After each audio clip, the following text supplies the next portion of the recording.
ओम नमः शिवाय, जय महाकाल। आप सबको पता है नवरात्रि के बहुत ही प्यारे और विशेष दिन चल रहे हैं और इन्हीं नवरात्रों में पड़ रही है महाअष्टमी, जिसको बोला जाता है सोमवार की अष्टमी।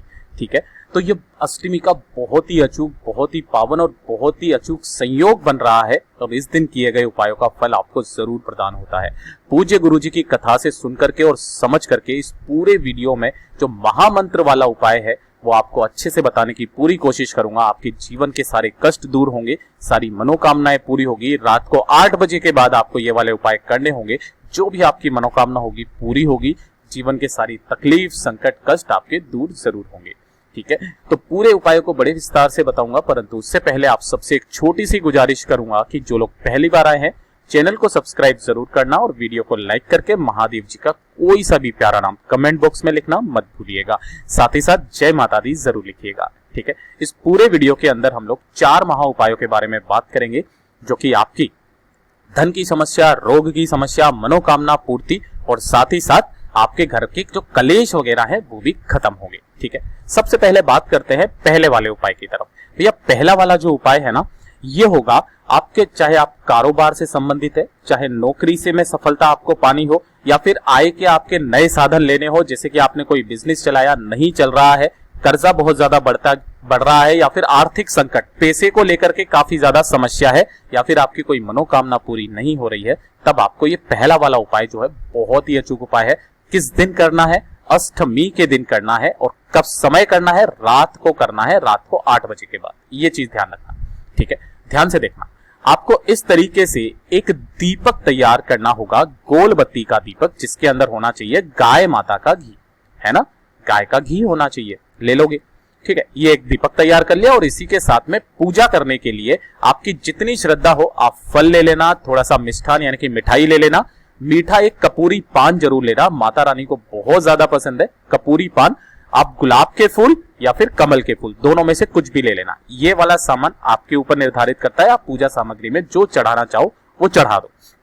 ठीक है, अब आपको करना कैसे होगा कि जो भी आपके घर में माता रानी की तस्वीर है ना, उन माता रानी की तस्वीर के सामने आपको जाना है। उनकी जो भी पूजा अर्चना आपको करनी होगी इन सभी से आप कर देना, लेकिन सबसे पहले आपको वहां पर माता रानी के सामने एक दीपक लगाना होगा। ठीक है ना, ये दीपक लगा देने के बाद आपको जो भी पूजा अर्चना करनी है, फल चढ़ाने हैं फल चढ़ा दो, मिष्ठान, मीठा, कपूरी पान, सब कुछ चढ़ाना है वो सब कुछ आप चढ़ा दो। लेकिन अब ध्यान रखना, जब भी आप पूजा करेंगे आपका जो मुंह होगा, है ना, या तो आप पूर्व दिशा में रखना, है ना, जो आपका चेहरा होगा, मुंह होगा, वो आप या तो पूर्व दिशा में या फिर ईशान कोण में रखना, है ना, या तो पूर्व दिशा में इधर की तरफ रखना या फिर इधर की तरफ रखना। बाकी और किसी दिशा में आपका मुंह नहीं होना चाहिए। ठीक है, इन दोनों में से आप किसी भी दिशा की ओर आप अपना मुंह रख सकते हो। ठीक है ना, और इस मुंह को रख करके आपको वहीं पर बैठ जाना होगा और आपको माला का जाप करना होगा। ध्यान से सुनना, मंत्र आपको बोलना होगा। कौन सा है? बहुत ही अचूक मंत्र है, गुरुदेव ने बताया था। क्या है? ध्यान से सुनना। ओम श्री विग्रहराय पारदेश्वरी महालक्ष्मी नमः। माता महालक्ष्मी जी का बहुत ही अचूक मंत्र है। या तो आप ये वाला मंत्र, और जो सबसे प्रसिद्ध मंत्र है ये वाला, ध्यान से सुनना। इसको मैं यहां पर स्टार मार्क भी कर देता हूं, आप इस वाले मंत्र को लिखना चाहो तो लिख लेना। मंत्र है ओम श्रीम ह्रीम श्रीम कमले कमलालये प्रसीद प्रसीद ओम श्री ह्रीम श्रीम महालक्ष्मी नमः। ये पूरा एक मंत्र है। ठीक है ना, इस वाले मंत्र का आपको 21 माला का जाप करना है। कितनी माला का? 21 माला का जाप करना है। ये चीज ध्यान रखना, अष्टमी के दिन। ठीक है, और उस दिन के बाद से आप लगातार इस वाले उपाय को हफ्ते में एक बार करना स्टार्ट कर दीजिए। आपका जो कारोबार है या आपकी जो मनोकामना है वो पूरी होगी, कारोबार जो होगा वो चल पड़ेगा, साथ ही साथ नौकरी में आपको सफलता मिलेगी और आय के नए नए साधन आपको मिलेंगे। आर्थिक संकट आपके जीवन में कभी नहीं रहेगा। माता लक्ष्मी जी का जो व्यक्ति 21 माला का जाप इस तरीके से कर लेता है, माता लक्ष्मी जी उससे प्रसन्न होकर के हमेशा उसको वरदान प्राप्त करती है। ठीक है ना, अब ध्यान से देखना दूसरा वाला उपाय। दूसरा वाला जो उपाय होगा वो बहुत ही प्यारा, बहुत ही सुंदर सा उपाय है। ध्यान से सुनना। अगर कोई पति पत्नी के बीच में बनती ही नहीं है, लड़ाई झगड़ा हमेशा होता रहता है, छोटी छोटी सी बातों पर कलेश हो जाता है, पता ही नहीं चलता किस बात पर लड़ाई हो रही है, किस पर नहीं हो रही है, और वो छोटी सी बात ही जो है वो एक कलेश का रूप धारण कर लेती है। या फिर आपका घर टूट रहा है, तो मात्र आपको ये वाला उपाय करना होगा। जितनी भी माताएं बहनें मेरे इस वीडियो को सुन रही हैं, देख रही हैं, ध्यान से सुनना। जब भी कभी भी कोई नवरात्रि में अष्टमी आ जाए, है ना, अष्टमी, इस अष्टमी का बहुत खास प्रभाव है, ध्यान दीजिएगा। और ये अष्टमी जो है उसको महान बना रही है, क्योंकि ये सोमवार की अष्टमी पड़ रही है। तो जितनी भी सुहागिन महिलाएं हैं वो क्या करना, जो 16 श्रृंगार का जो सामान होता है, ध्यान से देखना, ये जो 16 श्रृंगार का सामान, ये 16 श्रृंगार का सामान अष्टमी की रात को माता के मंदिर में जाना और अपनी कामना कहते हुए ये 16 श्रृंगार को आपको माता रानी के कदमों में आपको समर्पित कर देना होगा। ठीक है ना, जितनी भी माताएं बहनें सुन रही है ध्यान से सुनना। इस तरीके से आप समर्पित कर देंगे। इसे पूरी रात भर वहीं पर रखे रहने देना। पंडित जी से बोल देना कि भैया इसे यहां से कोई उठा ना पाए, ठीक है, और इस तरीके से आप चले जाना वापस। जब आप दूसरे दिन आए तो दूसरे दिन वापस आकर के इस सामग्री को उठाना और किसी भी सुहागिन महिला को दान कर देना। अगर आपने यहाँ पर मंदिर में चढ़ाया है तब तो आपको कोई दिक्कत नहीं है, लेकिन आप अगर इसी वाले उपाय को घर पर करते हैं तो घर पर करने के लिए आपको ये वाला जो सामान है आप चाहो तो किसी भी सुहागिन महिला को दान भी कर सकती हैं। इस उपाय से क्या होगा, जितनी भी माताएं बहनें हैं उनके पति उनसे प्रेम करेंगे, दोनों के बीच का कलेश खत्म होगा और साथ ही साथ दोनों के बीच में प्रेम भी बढ़ेगा। पूज्य गुरु जी का ये वाला उपाय बहुत ही खास और अचूक है, जरूर कीजिएगा। अब बात करते हैं तीसरे वाले उपाय की तरफ, बहुत ही ज्यादा बहुत ही अचूक, धन प्राप्ति का। यह है धन प्राप्ति का सबसे अचूक उपाय, है ना। किस दिन किया जाता है, अष्टमी की रात को 8 बजे के बाद, है ना, अष्टमी की रात को। देखिए करना क्या होगा, माता लक्ष्मी जी अगर आपसे प्रसन्न नहीं है तो मात्र ये छोटा सा उपाय करना। आपको थोड़ा सा चाहिए दूध, है ना, आधा कटोरी ले लेना। किसका दूध होना चाहिए, गाय माता का दूध होना चाहिए, ठीक है ना। कैसा होना चाहिए, कच्चा दूध, जिसे एक बार भी गर्म नहीं किया गया हो। आप चाहो तो सुबह के समय। अब सुबह के समय आप करना क्या, जैसे ही आपके पास में ये आए, इसी के साथ में देखिए हर किसी के घर में एक चांदी का सिक्का तो होगा, दिवाली के पूजन में काम में आता है, ठीक है ना। तो इस एक कटोरी के अंदर आपको वही चांदी का सिक्का डाल देना है और अपने घर में जो भी माता रानी की तस्वीर है उस माता रानी की तस्वीर के सामने उस कटोरी को रख देना होगा जिसके अंदर आपने सिक्का डाला है, ठीक है। अब ध्यान से देखना, जैसे ही शाम आए, रात आए, है ना, अष्टमी की रात को आपको इस तरीके से एक दीपक तैयार करना होगा। किसका, गाय माता का, है ना, गाय माता का गाय माता के घी का दीपक, ठीक है ना, आपको तैयार कर लेना होगा। और शाम के समय पर आपको पूजा पाठ करना होगा। किसका, ये जो तस्वीर है, ये अगर आप मार्केट से जाना चाहो तो लेकर के आ जाना, महागौरी की आपको तस्वीर लेकर के आनी होगी, ठीक है ना। किसकी है, माता महागौरी की। और अगर आपके घर में है तो बहुत अच्छी बात है, ठीक है ना। उन्हीं के सामने आपको करना क्या होगा, ये जो आपने कटोरी रखी थी ना, यहीं पर आपको दीपक लगाना है और उनकी पूजा अर्चना करनी है। पूजा अर्चना करने के बाद में आपको करना क्या होगा, इस सिक्के को रात भर, उसी सिक्के को वहीं पर रखा रहने दें, यानी कि अष्टमी की रात को रखा रहने दें।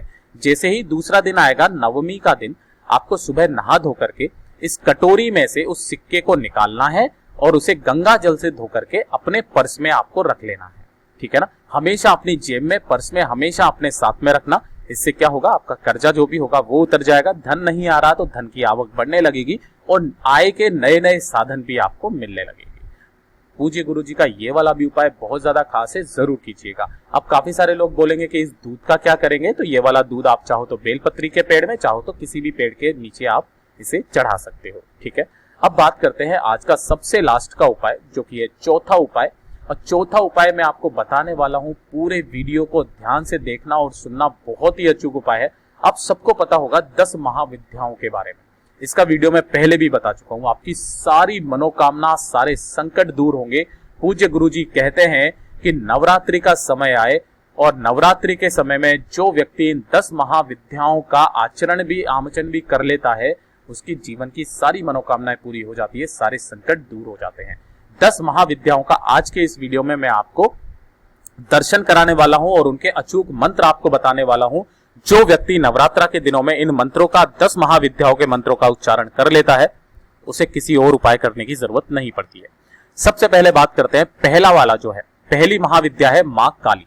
आप यहां पर चित्र देख सकते हो, महाकाली है ये, ठीक है। इनका जो मंत्र है ओम क्रीम क्रीम क्रीम ह्रीम ह्रीम ह्रीम हुम हुम दक्षिण कालिके क्रीम क्रीम क्रीम ह्रीम ह्रीम ह्रीम हुम हुम स्वाहा।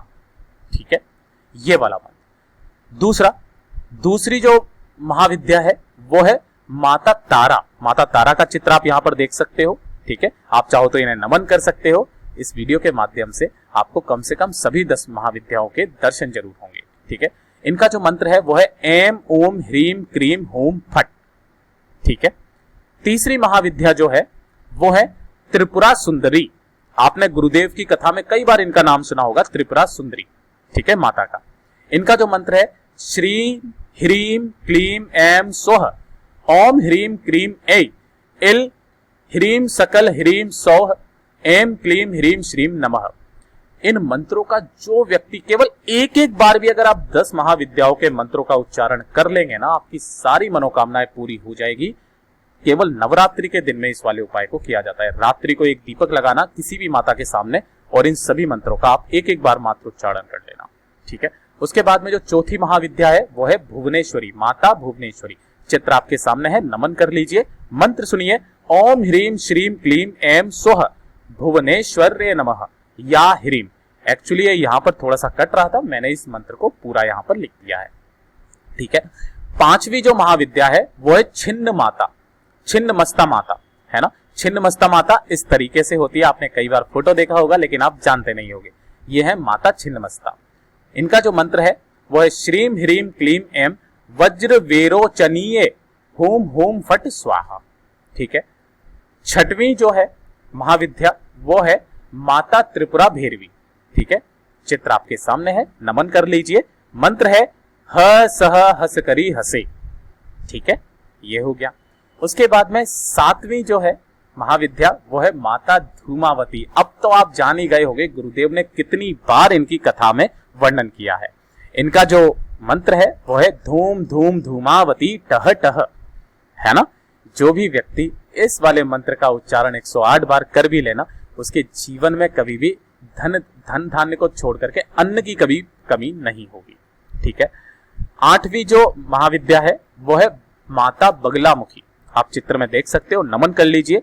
मंत्र सुनिए, ओम ह्रीम बगलामुखी सर्व दुष्टानाम वाचम मुखम पदम स्तभ्य जिह्वा किलय बुद्धि विनाश्य ह्रीम ओम स्वाहा। ठीक है, आपके सारे संकट दूर होते हैं। उसके बाद में अगला जो है माता मातंगी। चित्र आपके सामने है, आप चाहो नमन कर लीजिए। मंत्र है श्रीम ह्रीम क्लीम हुम मांगय मातंगे फट स्वाहा। ठीक है, और जो 10वीं महाविद्या है माता कमला, जिसे माता लक्ष्मी जी भी कहा जाता है। ठीक है ना, माता लक्ष्मी जी 10वीं महाविद्या है। ध्यान से सुनिए मंत्र, नमन कर लीजिए। ओम श्रीम ह्रीम श्रीम कमले कमलालये प्रसीद प्रसीद ह्रीम श्रीम श्रीम। ओके, श्रीम ह्रीम श्रीम महालक्ष्मी नमः। और यही वाला मंत्र मैंने आपको पहले वाले उपाय में भी बताया था कि जो व्यक्ति 21 माला का जाप प्रतिदिन इस उपाय को कर लेता है, यकीन मानिए धन की कभी जीवन में समस्या उसके जीवन में नहीं रहती है। पूज्य गुरुजी ने जैसा अपनी कथाओं में बताया वैसा आसान भाषा में आपको बताने का पूरा प्रयास किया। वीडियो पसंद आया हो तो लाइक जरूर करना, चैनल को सब्सक्राइब जरूर कीजिएगा।